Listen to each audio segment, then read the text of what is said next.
Saudações, gente bonita, mestre Leider aqui falando. Há pouco tempo alguém na outra rede social pediu para falar sobre energia. Umas questões interessantes sobre a geopolítica da energia. Mas antes de falar da energia, eu sinto que eu preciso falar da vida. Da vida, exatamente. E nós vamos começar com um fato pouco conhecido da vida de Marlon Brando, que foi o primeiro a dar uns toques importantes.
Vejam bem, quando a gente vê Hollywood hoje com coisas tipo a sionista Viola Davis ou a bilionária que usa mão de obra extremamente mal paga de Bangladesh, qual que é o nome da lacradora?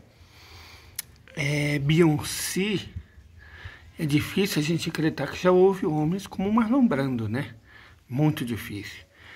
Mas se Marlon Brando foi o primeiro a dar um toque sobre a nossa relação com os povos indígenas, e é interessante destacar que os habitantes de Gaza, os palestinos, são um povo indígena.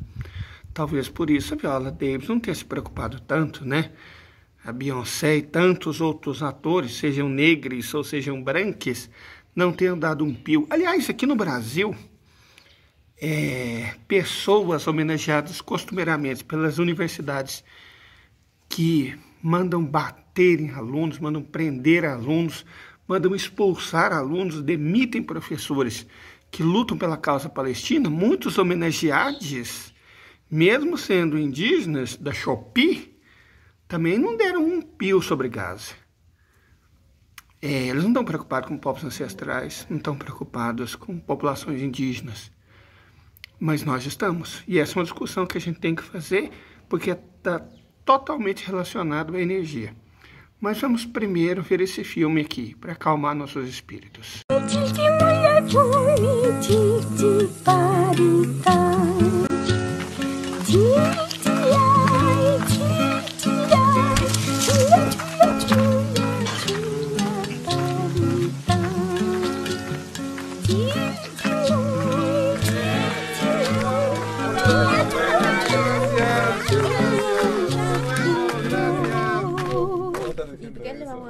Tengo hambre además.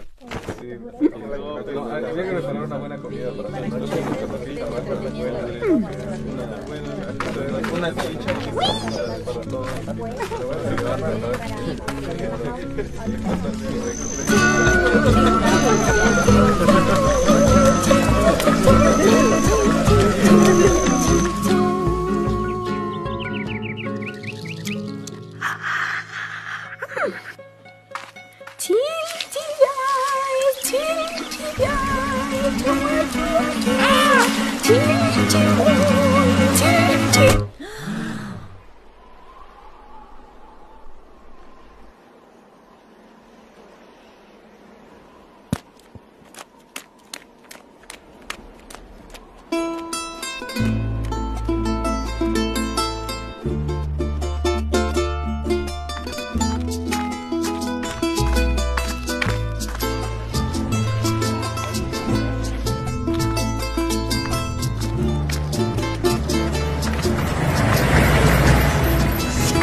Otra.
Está mi balde.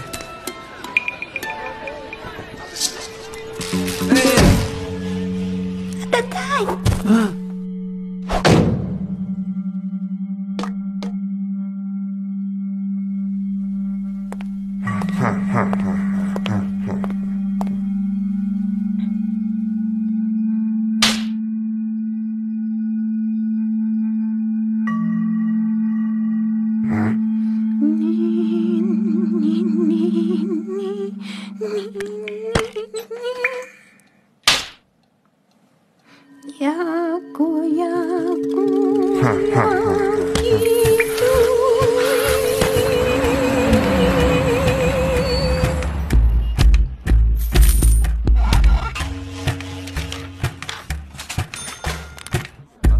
Kamu karo. Tilti banitai, tilti mulai kuni, tilti banitai,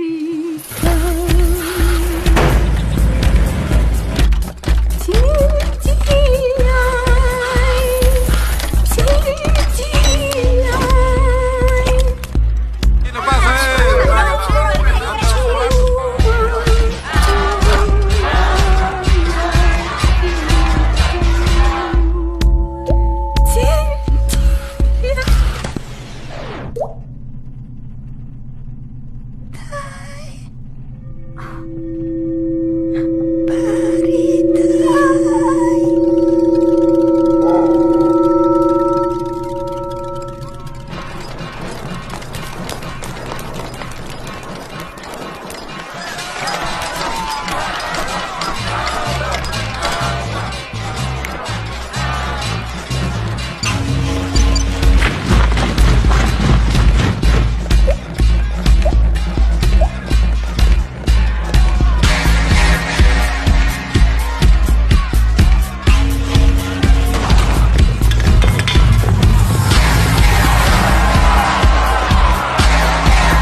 Muito bem, vamos comentar. Vamos trocar as ideias aqui. Às vezes a gente precisa de calma para discutir alguns pontos relevantes. Mestre Leider, você não falou que ia falar de energia. Então, a questão é que antes de falar de energia, vamos pôr essa discussão ontológica sobre energia. Eu dei aula há muito tempo. Foram 20 anos. E por muito tempo eu falei sobre energia, explicava para os meus alunos, né? Como é que dava o lance todo. Era uma explicação ontológica. Porque nas escolas, principalmente nas particulares, é isso que eles permitem. Sabe, a discussão ontológica pode ser feita, deve ser feita. Mas a discussão teleológica, que é para que serve? Aí é mais complicado, né? Ainda que eu tivesse uma certa liberdade, é óbvio que essa liberdade não era plena, mas eu tinha, sabe mesmo? Não era uma coisa assim, mas eu podia comentar os tópicos. Mas agora eu vou fazer diferente. Se vocês me permitem, eu vou tentar relembrar meus tempos de professor e explicar para vocês tudinho sobre energia. Mas de uma maneira que eu nunca pude. Primeiro, porque eu estou tratando com pessoas adultas. E segundo, porque eu posso fazer não só a discussão ontológica, mas a discussão teleológica. Eu até queria fazer ela do outro lado da linha férrea, mas eu acho que não vai dar. Pelo barulho, o trem está muito próximo e eu não vou conseguir ultrapassar antes dele chegar. Ah não, é só uma equipe de manutenção, eu acho. Peraí, deixa eu ver o que está acontecendo aqui, deixa eu me situar. Só um momento, até essas coisas acontecem, né? Em sala de aula nunca, mas eu não estou na sala de aula. Vou ficar do lado de cá mesmo, não vou arriscar não. Ah não, tá tranquilo, ele tá indo para aquela direção, deixa eu até mostrar para vocês. Aqui, ó, americanos, é isso que vocês têm que fazer, manutenção, tá? Por isso que os trens de vocês, as locomotivas descarrilham, porque vocês não fazem manutenção. Aqui é feito. Como eu vou poder fazer o que eu estava pensando? Passar por outro lado, porque passa menos carro e eu consigo refletir com mais tranquilidade, porque eu tenho que ficar de olho também no trânsito, né? Olha, desde a descachorrificação, bom, a prefeitura ainda não limpou o bosque, mas pelo menos as pessoas já podem voltar. Na verdade isso aqui tá uma sujeira, que nojo. As pessoas são muito porcas, né? Já não pode colocar a culpa de tudo no poder público. Espera só até eu atravessar a ferrovia, gente, porque a gente começa, né? Vamos lá.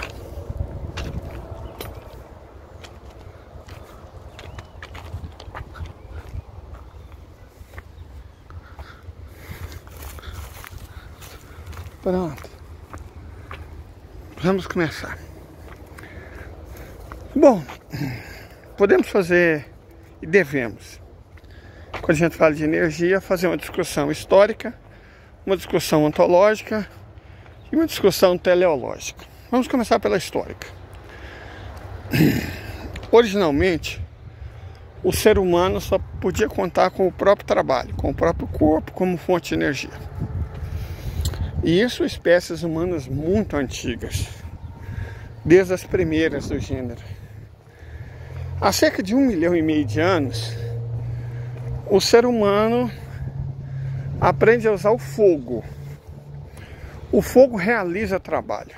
Acha que não, fogo simples, fogueira simples, não realiza trabalho não, ele realiza. Porque, veja bem, quando você esquenta, quando você aquece carne, ela fica muito mais fácil de digerir do que a crua. Mesmo para o peixe, para nós, para alguns frutos, na verdade para qualquer fruto.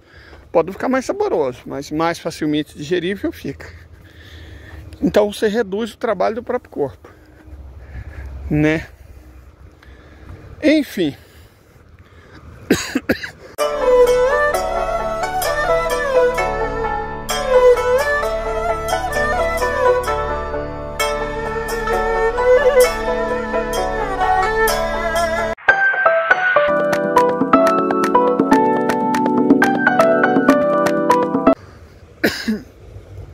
Quando o homem, a espécie humana, aprendeu a usar a água para realizar trabalho, qual foi a primeira civilização a fazer isso? Provavelmente a Suméria, não é? Foram os sumérios, que eles faziam canais, irrigavam. Então foram os sumérios que passaram as tecnologias dele para as duas civilizações vizinhas, a egípcia, a oeste, e a indiana, a leste. Então a água começa a fazer trabalhos. Inclusive, o transporte das pedras que construíram as pirâmides seria praticamente impossível sem água. Enfim, os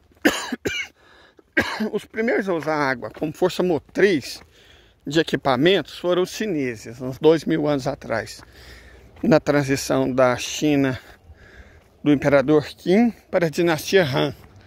Então, nesse período, as primeiras duas dinastias na China foram as primeiras que usaram a água para movimentar coisas parecidas com moinhos, que por sua vez moíam e trituravam grãos, cortavam madeira, esse tipo de coisa. A eletricidade aparece pela primeira vez na Suméria. Há evidências muito fortes que eles conheciam o fenômeno da eletricidade, só que não desenvolveram nem continuaram. Apareceu lá e desapareceu. Máquinas a vapor, inicialmente como forma de brinquedos, foram feitas no Egito e na Grécia. E antes disso, de forma independente, também foram feitas na China. Então esses povos conheciam o princípio de máquinas a vapor. No Egito e na Grécia, esse conhecimento foi perdido depois da dominação romana. Na China não foi perdido. Agora, o que é interessante, os japoneses também, por volta de uns 1.500 anos atrás, tinham verdadeiros autômatos, praticamente robôs, movidos a vapor, como os chineses também tinham. A pergunta que não quer calar é por que japoneses e chineses, se chegaram num grau de sofisticação tão grande a ponto de construir autômatos a vapor, por que eles não deram o passo seguinte, que foi utilizar o carvão mineral, o vapor, para atividade industrial? Gente, por uma série de fatores que a gente pode resumir em 2. Primeiro, eles não tinham à disposição carvão mineral. O Japão não podia se dar o luxo de cortar as árvores para produzir carvão para isso, né? Um país montanhoso, se você retirar as árvores, o país desaba, desmorona. A China, bom, a China, incrivelmente, ela, mesmo hoje ela sendo a maior produtora de carvão do mundo, esse carvão fica do outro lado das montanhas, onde hoje é a Manchúria. A Manchúria não fazia parte do território chinês antigo. Ela foi incorporada bem mais tarde. Então, por estranho que possa parecer, acho essa árvore linda. Por estranho que possa parecer, os primeiros chineses não tinham acesso a carvão mineral, que era basicamente o mesmo problema dos japoneses.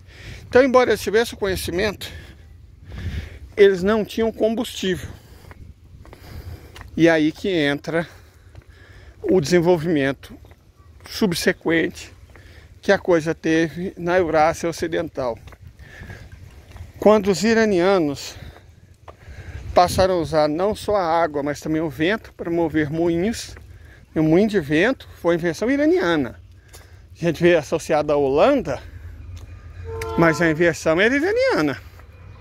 Certo? Foram os persas que inventaram, os iranianos, que depois passaram para os turcos, que passaram para os árabes. E aí, quando houve as cruzadas, os europeus tomaram conhecimento. Os flamengos, mais espertos do que outros, levaram esse conhecimento para Flandres, daí para a Holanda, de lá para a Inglaterra. A Inglaterra, ela desenvolve teares mecânicos, movido a moinhos de água e posteriormente de vento. Mais de água que de vento, porque a água é mais confiável. Então, assim, a Inglaterra passa a usar isso na industrialização, não na fase da manufatura, numa certa fase manufatureira. Ok. Quando as coisas mudam, no século XVII ainda, no fim do século XVII, na verdade nem foram os ingleses, foram os escoceses, foram os escoceses. Eles, pela primeira vez, constroem uma máquina a vapor, capaz de realizar trabalho fabril, certo? A partir das ideias, principalmente de James Watt.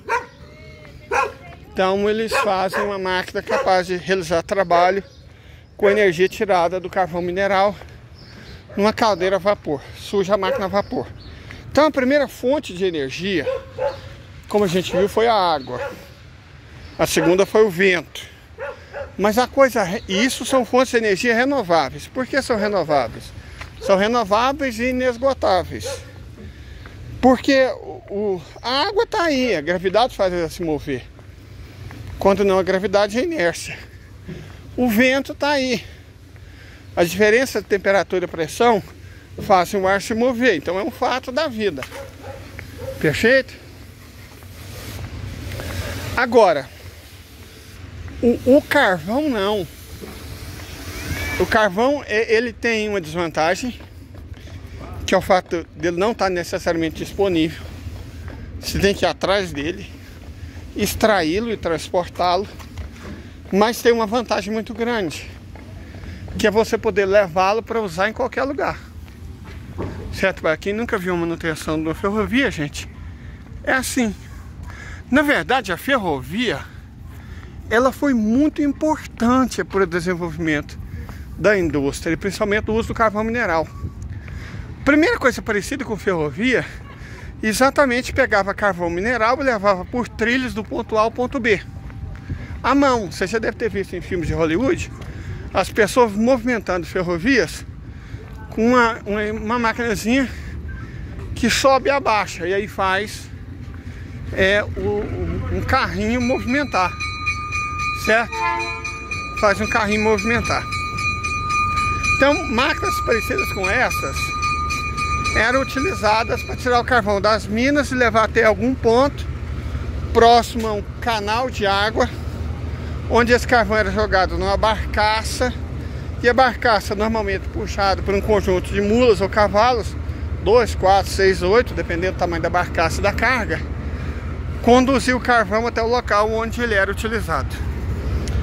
James Watt e os sucessores, ao criar o princípio da máquina a vapor, possibilitaram que alguém tivesse a feliz ideia de fazer uma máquina a vapor que realizasse o trabalho dos cavalos.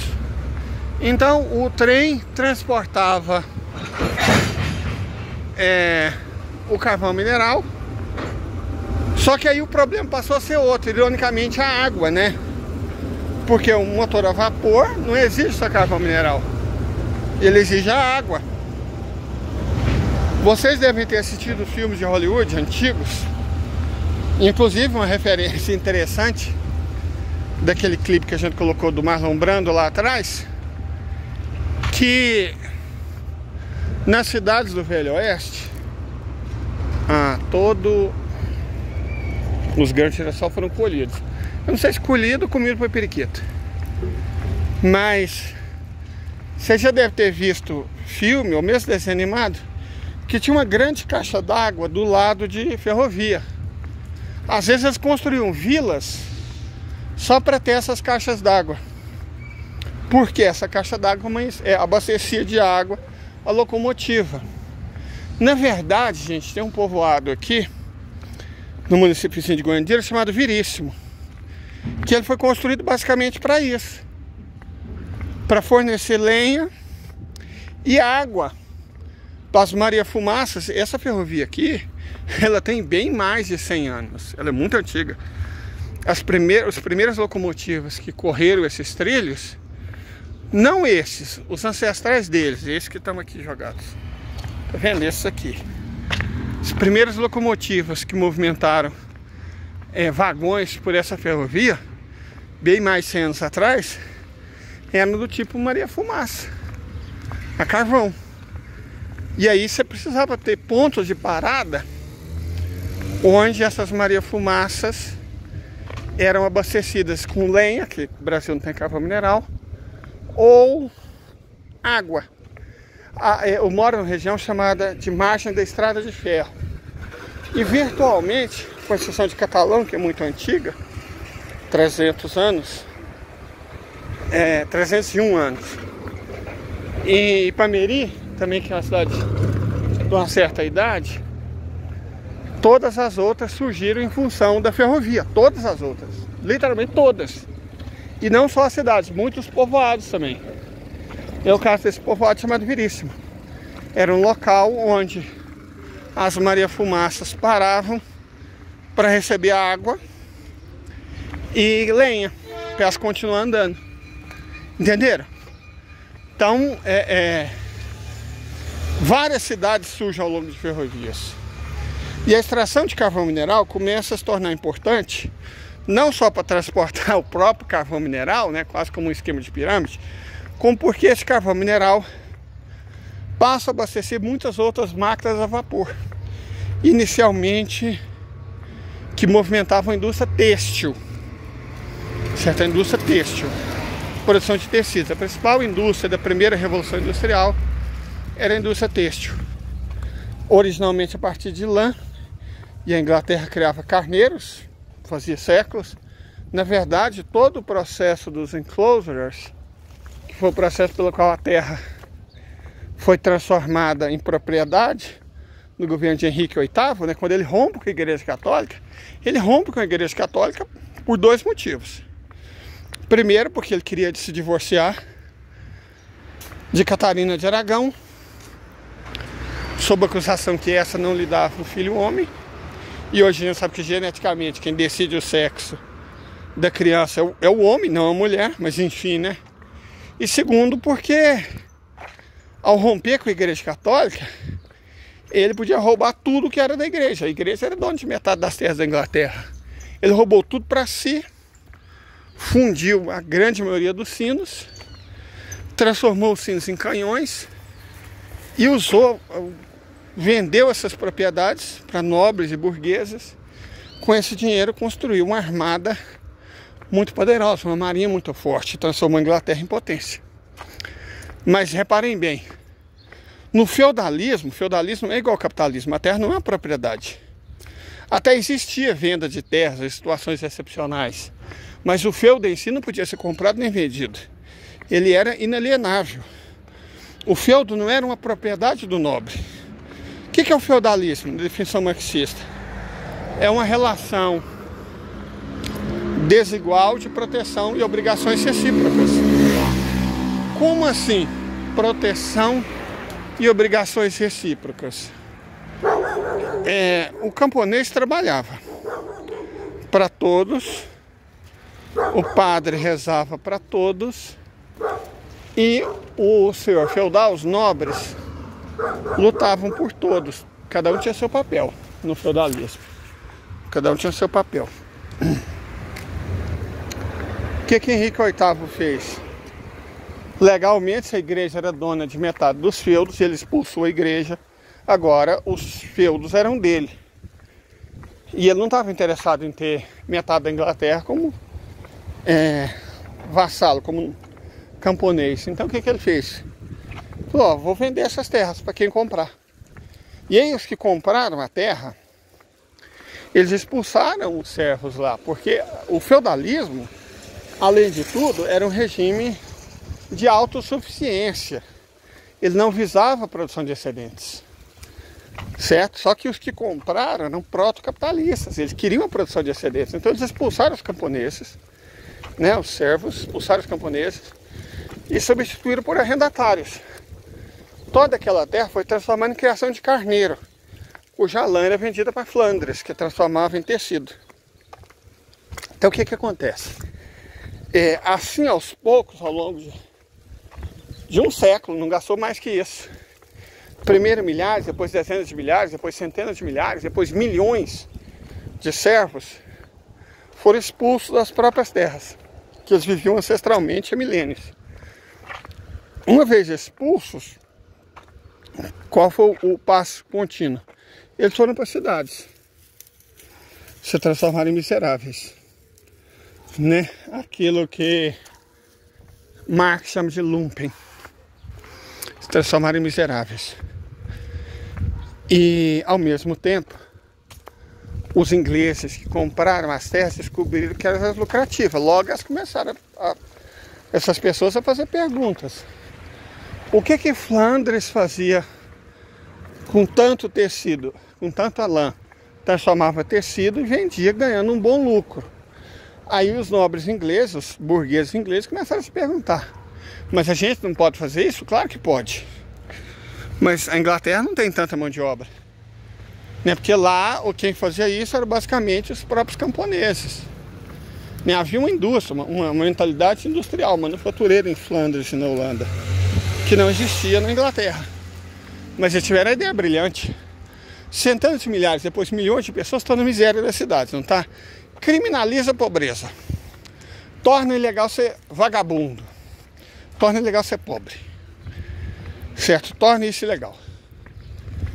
E aí estabelece uma sequência de punições. Primeira vez que você for pego sem trabalho, chibatadas.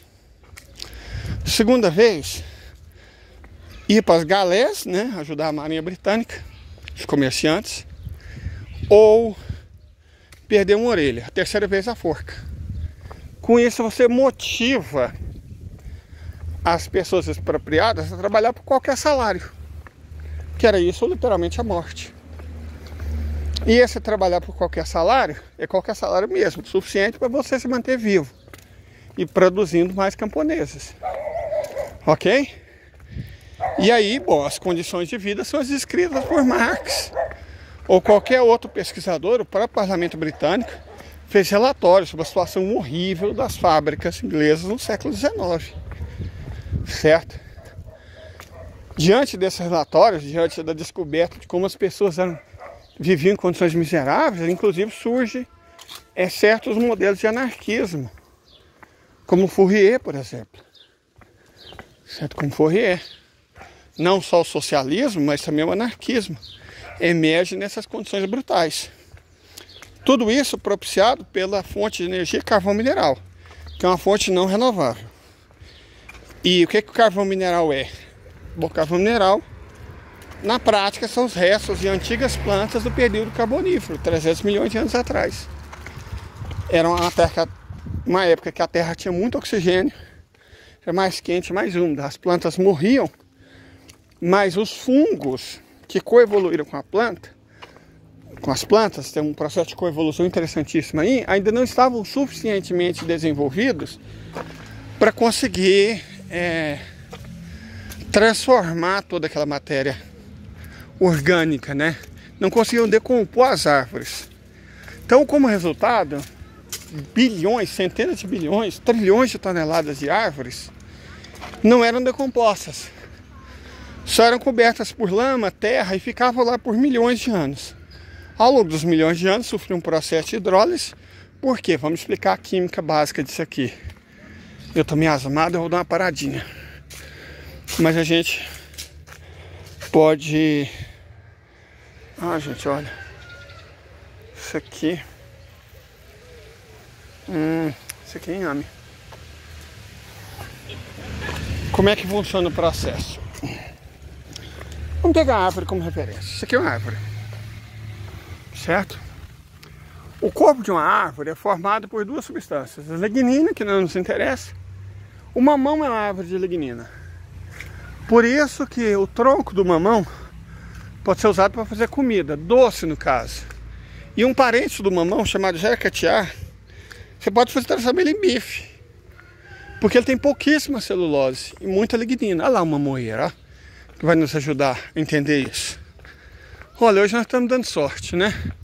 Ou melhor, estamos sabendo aproveitar as nossas oportunidades. Vou me dar algum crédito. Ali está uma moeira, ele vai ajudar muito a explicar esse processo. O mamoeiro, ele tem muito pouca celulose, muito pouca mesmo. O tronco do mamoeiro é formado basicamente de uma substância chamada lignina. Aqui, ó, esse é o mamoeiro. Certo? Olha lá, ó. O tronco do mamoeiro é formado por essa substância chamada lignina. Ok? E o primo do mesmo gênero, mas de espécie diferente, o jacatiá, ele praticamente não tem celulose. Então você faz doce do tronco do mamoeiro, um doce inclusive interessantíssimo, muito gostoso, lembro de coco. E do jacatiá você faz um doce ainda melhor. E você pode cortar bife do jacatiá e comer, não tem gosto de nada, mas você pode, certo? Ok, mas a maior parte das plantas, a imensa maioria das plantas que existem no mundo, o corpo delas é feito de outra substância, celulose. O que é a celulose? Celulose é uma molécula. Vamos entender a molécula como um muro, certo? Celulose, aqui é celulose, é uma molécula, um muro. Ok. Esse muro é feito de tijolinhos de um átomo de glicose. Uma molécula de glicose, né? Perdão. O que é a glicose? É uma substância simples, cuja fórmula é C6H12O6, né? 6 átomos de carbono, 12 átomos de hidrogênio, 6 átomos de oxigênio. Então, várias dessas moléculas, chamadas, vamos chamar elas de tijolos, ali, ó, opa, nós estamos aproveitando bem as oportunidades, certo? Vamos lá. A glicose é um tijolo de carbono, 6 átomos, hidrogênio, 12 átomos, e oxigênio, 6 átomos. Por isso a forma C6H12O6. Isso aqui são tijolos. Vamos chamar isso aqui de moléculas de glicose. Se você empareda moléculas de glicose, você constrói um muro. Tá vendo? Vamos chamar esse muro aqui de molécula de celulose. Então o que é a celulose? Um polissacarídeo. Porque é a junção de muitos desses tijolos do monossacarídeo chamado glicose. Entenderam? Muito bem. As árvores não são decompostas, pelo menos não eram naquela época, com facilidade, que os fungos ainda não tinham toda essa capacidade, né? Naquela época, no Carbonífero, os fungos, eles eram muito parecidos com árvores. Eles tinham troncos de até 6 metros de altura, certo? Só que de outra substância. E aí, processos evolutivos reduziram a quantidade de oxigênio, diminuíram a umidade, tornaram maior a radiação. E aí, o que os fungos fizeram? Foram para dentro da terra. E só aparecia a fase reprodutiva. Só na hora de reproduzir que os fungos aparecem na terra. Uma parte do tempo eles ficam dentro das árvores, dentro dos seres, dentro da terra. As árvores, eu não sei se vocês sabem, elas têm um mecanismo semelhante. O cérebro das árvores não é a árvore, não é o tronco, não são os galhos, não são as folhas. A flor é o sexo. O fruto é o resultado do sexo. O cérebro das árvores é a raiz. É pelas raízes que as plantas se comunicam umas com as outras. Sim, elas se comunicam umas com as outras. É pelas raízes e pela ação dos fungos. Fungos e plantas coevoluíram centenas de milhões de anos atrás. Mas voltando ao assunto.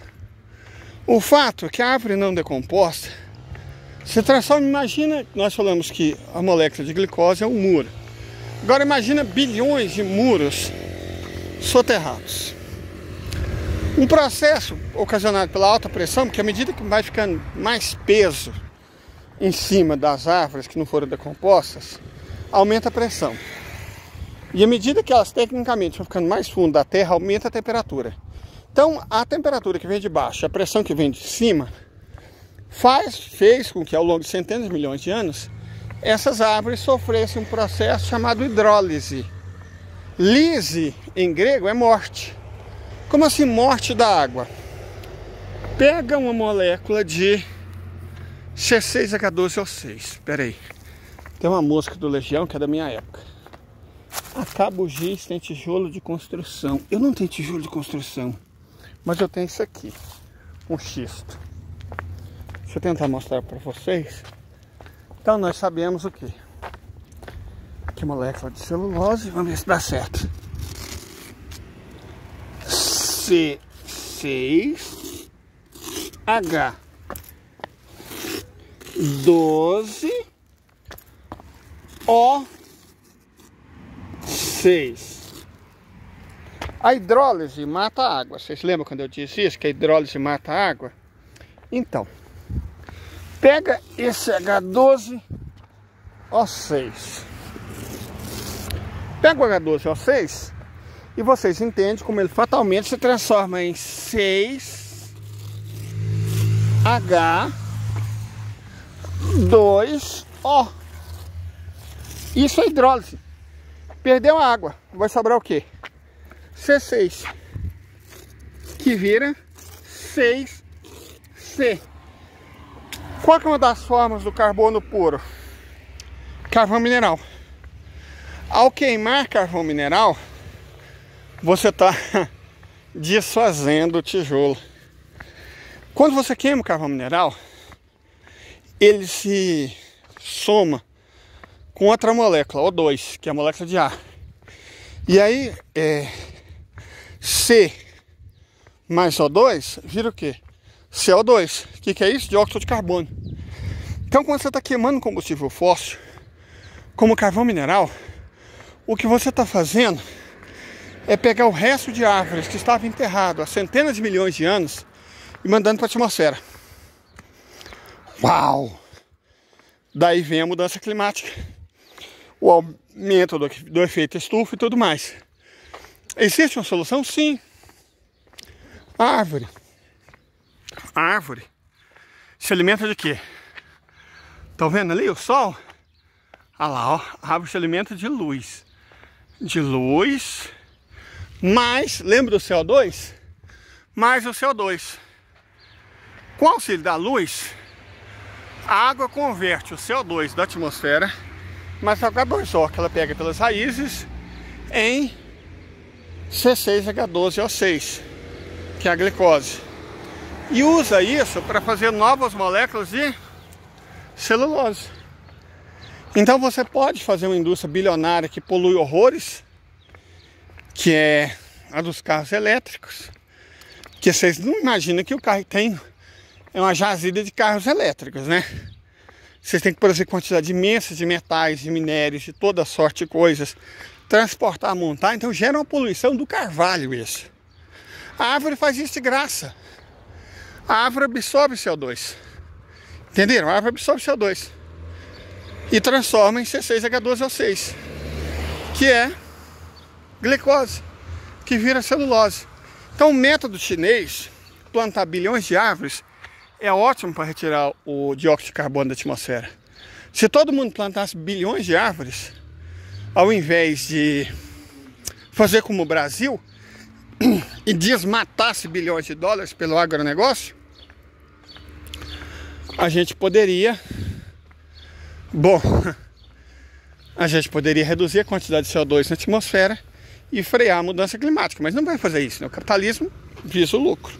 Então nós vimos que a queima de carvão libera CO2 na atmosfera e o carvão vai acabar um dia, porque ele não é renovável, leva centenas de milhões de anos para ser feito, exige árvores. Bom, não tem muito disso hoje em dia. Outra substância é o petróleo. O petróleo se formou de uma maneira um pouco diferente. O petróleo se formou quando o resto de animais marinhos, e aí não no Paleozoico lá atrás, no Mesozoico, foi o período geológico logo atrás do nosso, o Cenozoico. No Paleozoico, restos de animais marinhos, né, animais que morriam no mar, plâncton, até peixe, sei lá, dinossauro, tudo morria. Vai para o fundo do oceano, onde as temperaturas são muito baixas e o oxigênio muito pouco. É mal decomposto, porque praticamente não tem fungo nas grandes profundezas do mar. E aí, bom, esse ambiente se livra do oxigênio, certo? Se livra do oxigênio, é um ambiente apóxico, e fica só o C e o H, né? Carbono e hidrogênio. Carbono e hidrogênio se mistura com pequenas quantidades de fósforo, não faz nem diferença, mas se mistura de fósforo, de nitrogênio e tal, mas fica só carbono e hidrogênio. Eles se combinam entre si, formando o metano, propano, butano, certo? Etano. Esses gases são gás natural, a combinação deles. Se formar moléculas de hidrocarbonetos ainda maiores do que o propano, bom, aí você tem do hexano em diante os componentes do petróleo. Inclusive a gasolina, o poder dela é medido por octano. Octano são 8 moléculas de hidrocarboneto, CH, certo? Carbono se combina com tudo, inclusive com ele mesmo, então forma cadeias cada vez maiores, é assim que se forma o petróleo. O problema do petróleo é que, assim como o carvão mineral, ele é cadáver de animais muito antigos, né? Então quando você queima ele, você lança mais CO2 na atmosfera. Isso é um problema. É por isso que o carvão, o gás natural e o petróleo são combustíveis não renováveis. Outro combustível que são da classe dos fósseis. Junto com esse você tem o hidróxido de carbono, que é uma espécie de gás em forma pastosa que tem no fundo de alguns oceanos e tal. Esses são os combustíveis fósseis. Outra classe de combustíveis não renováveis são os combustíveis físseis, que são, na prática, 3. 99% é urânio, que é utilizado em reatores nucleares. A Índia domina o uso comercial de outro combustível físsil, o tório. E em quantidades mínimas, literalmente gramas, a Rússia usa o netúnio como bateria de altíssimo desempenho, altíssimo, você não tem noção da força que gera em reatores nucleares, mini reatores nucleares de fusão por pulso, certo? A Rússia faz isso, eu até fiz um vídeo sobre esses mini reatores nucleares de fusão por pulso movidos a netúnio 237. Então netúnio, tório e urânio são combustíveis físseis. O netúnio é usado quase como se fosse o lítio, né? Só que imagina um lítio ultra, super, hiper turbinado que se alimenta com dinamite. Esse é o netúnio. Enfim, esses combustíveis não são renováveis. Vocês estão vendo o vento? O vento é uma fonte renovável de energia, que ele está sempre aí, tá vendo? De boa, é só captar ele e gerar energia. É o que as usinas eólicas fazem. Tranquilo? O sol que nós acabamos de mostrar é outra fonte renovável de energia. Ora, ele alimenta as plantas E ele vai ficar cada vez mais forte, até engolir a terra. Olha lá ele, ó. Até engolir a terra. Então é uma fonte renovável de energia. As marés, um país como a Índia, que tem litorais rasos, isso é péssimo para navegação, mas é fantástico para conseguir energia maremotriz. A água gera usina hidrelétrica, certo? Os vulcões, né? A força geotérmica pode ser usada para gerar energia. A Califórnia faz isso, a Islândia faz isso, Nova Zelândia faz isso. Você usa o calor da própria terra para aquecer a água e gerar usinas e produzir energia elétrica. Tem várias formas. Você pode usar também biomassa. O que é biomassa? O biocombustível. Biomassa. Tá vendo isso aqui? Você pode queimar isso, não pode? Pode. Você pode queimar resíduo da industrialização da laranja, da cana, do café e queimar do arroz. Você queima e produz energia. Aqui em Catalão tem 2 usinas termoelétricas movidas a lenha. Isso é biomassa. Certo? É um tipo de biocombustível também. Além da lenha, da biomassa, tem um biocombustível, etanol, metanol, biodiesel, bioquerosene. Você pode usar isso também. Mas esse tem um problema ético. Porque a cana-de-açúcar, por exemplo, ela toma o lugar de comida para seres humanos.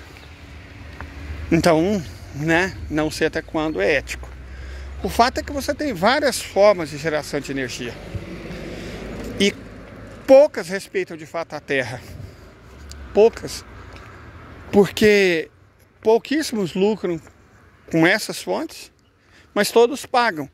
A indústria petroleira, ela desenvolveu um conceito que eu só vejo identitários, né? O povinho escroto defender ele. O conceito de pegada de carbono. A imprensa adora falar de pegada de carbono. O que é pegada de carbono? É a tentativa de responsabilizar você pelo crime que a indústria do petróleo cometeu. Certo? Você se sente culpado por um crime que você não cometeu. Sabe o esquema de vamos conservar a água? Tome banho de apenas 5 minutos, faça xixi no banheiro para economizar água. Cara, quem gasta água, 75% da água do mundo é o agronegócio. Não é você. Depois do agronegócio ainda tem a mineração. Então, os seres humanos mesmo consomem 3% da água do mundo. 3%. A culpa da falta de água não é sua. A culpa da falta de água é basicamente do agronegócio. Certo? Em segundo lugar, da indústria e da mineração especificamente. Setores parasitas da sociedade. Por isso que nós temos que fazer uma discussão humana sobre o assunto. A discussão tem que ser técnica e a discussão tem que ser humana. Ela tem que levar em consideração a existência das pessoas, mas sem fingir que não existe luta de classes, igual os identitaristas e os okíistas, esse pessoal formado pelas universidades sionistas dos Estados Unidos e da Inglaterra fazem. A gente tem que lembrar que o ser humano existe. Que quando você gera uma usina hidrelétrica, você está expulsando as populações que viviam lá. Quando você pega uma usina termoelétrica, o que você está fazendo? Você está enchendo a atmosfera da Terra de um gás causador do efeito estufa que vai produzir mudança climática. Quando você extrai lítio, você está destruindo comunidades ancestrais. Então tudo tem que ser olhado por uma perspectiva muito ampla que não ignore o ser humano e que não ignore a resposta de 2 perguntas. Quem está lucrando e quem vai pagar por isso. Certo?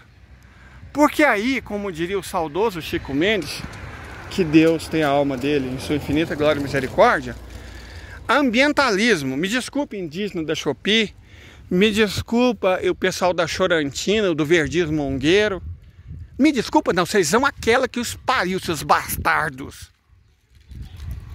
Seus bastardos. Ambientalismo sem luta de classe é jardinagem. Entenderam? Esse vídeo demorou muito, mas é quase como se ele fosse uma aula. Usem sem dó, compartilhem. Tenham um ótimo dia.